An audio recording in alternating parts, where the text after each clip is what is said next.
Hello everyone and welcome. I'm Carmen Rodgers with Tallassee Publishers. I'm here at City Hall in Tallassee, Alabama with Mayor Hammock. Hey. It is Monday, July 22nd, and today is Monday with the Mayor. We're going to go over tomorrow's City Council meeting. Yep. And tomorrow's City Council meeting will actually be here starting at 6 p.m. Mhm. There'll be a work session at 5. That's correct. Okay. And you gotta have a really healthy agenda here for the Yeah. council meeting. The first thing is to consider the capital improvement projects at the senior center building. Can you tell us a little bit about that? Well, there's at the senior center building. There's two things that we're looking at. Maybe doing some work with the windows, scraping them, resealing them. Also, there's where you can mash the square, the handicap square you've seen before, and the doors automatically open. I've got a quote from Home Integrated Solutions doing something up there so people with wheelchairs can hit it and it open up and they roll in, or somebody with a walker. So we got an estimate on that too. So just kind of want to revisit that. Every year the city gets about 46,000 from the oil trust fund. I don't know if that was BP money or whatever, but you have to use it on capital improvement projects. We're getting the storm shelters repainted, that's $3,800. We're getting a new roof at the Axe building, that's $21,000. So there's a little bit of money left over. So I got these projects right here. We're trying to do something at the senior center, so I'm gonna talk to the council about that. That'll be good. That Yeah. little push button, that'll really be handy. Yeah, last year we put a new roof on the senior center with that oil trust fund money from last year. So I tried to take care of the seniors as much as I can up there. So, but it's up to the council. I just tell them what I think needs to be done, and it's up to them. All right. And then moving right along, the second item is to consider the recommendation from Sizemore and Sizemore concerning the timber on the airport property. Yeah. Okay. Yeah, we'll probably have to introduce an ordinance. I'm not a lawyer, a city attorney.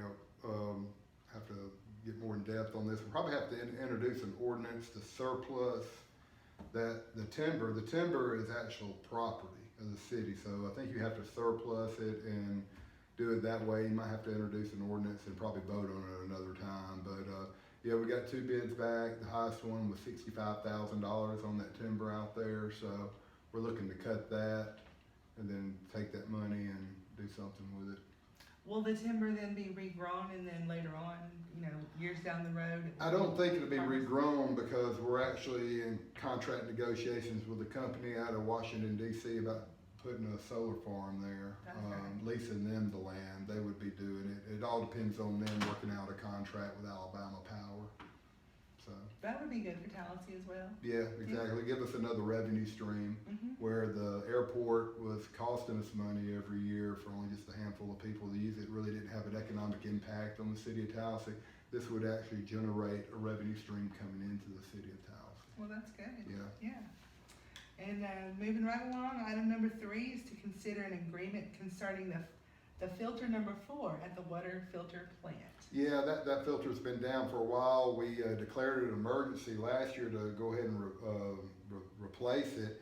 The company came in and replaced it, and then they didn't clean the lines out, and right when we started it up, it failed. Okay. So we kind of been going back and forth with that company, and they've decided to go ahead and replace it again free of charge. But there's some other problems we have. The price has gone up since last year on construction materials, and then we have a problem with the under drain up under it. We need to go ahead and replace that. They can replace the under drain with this, but we need to talk with the council. We can get a better product for $6,000 more. So while we're in there tearing it up, do we want to pay $6,000 more? Our engineers think that we probably need to pay $6,000 more and get a more sturdy under drain. Okay, So, yeah. and that covers item number 4 as well, to consider the under drain options. That's right, that's right. Well, you know what they say, you get what you pay for, and if you pay a little bit more, you might get a little bit more. Yeah, exactly. Yeah, okay. And so we're gonna move on to item number 5, and that is the announcement of the expiration of 2 terms of members on the Tallassee Industrial Development Board. That's right. Rick Dorley, his time expires this week, and so does Ann Christian. and Christian is not interested in serving anymore. Rick Dorley is. I think those are 6-year terms. So I don't know, the council might have some more people that are interested. Right now I know Rick Dorley's interested in serving, Griff Pritchard, Noah Griggs Jr., I think maybe Rob Rigel. So there's some names. There might be some other names, but we'll throw it out there, and then at the next city council meeting after this one tomorrow, we'll vote on it. Oh, okay. Well, that'll be quick too. That'll be interesting to watch. Yeah, watch sure. play out. Yeah, Industrial Development Board. That's a very important board that do a lot of work managing our industrial park. Yeah, Entrepreneurs and things like that. So. All right, moving right along. Number 6 is to consider the request from the Tallassee Fire Department concerning a grant application for an ALEA Homeland Security Competitive Grant Program. Yeah, there's grants out there that our police department and fire department go after with ALEA, so I'm sure it's probably for some equipment or something like that. Awesome. And you want to pause for that real quick, man? I'll come back.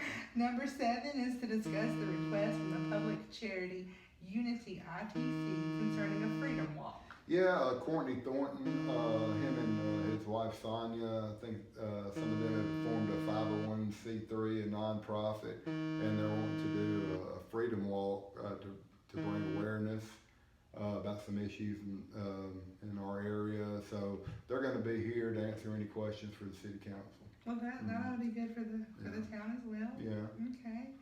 And item number 8, this is always interesting, is progress report from Andy Coker on the Hotel Tallassee. Yeah, I know a little bit about that. I think he was talking to a contractor out there with Mr. Troop about maybe putting some braces on each side and cutting out like 55 feet of that wall, bringing it down in sections and building it back up to spec. So he knows more about that. I'll let him speak on that tomorrow night. And that too is going to be very interesting to watch play out. It's going to be neat to see how they do all that construction, that's bring right. it all back together, because you're going to basically tear it down and then build it back up, right? Yes, something like that. It's going to be neat to watch. Oh, yeah. All right, and then item number 9 is to hear a petition from Bronna and Terry Anthony, residents of Harris Street.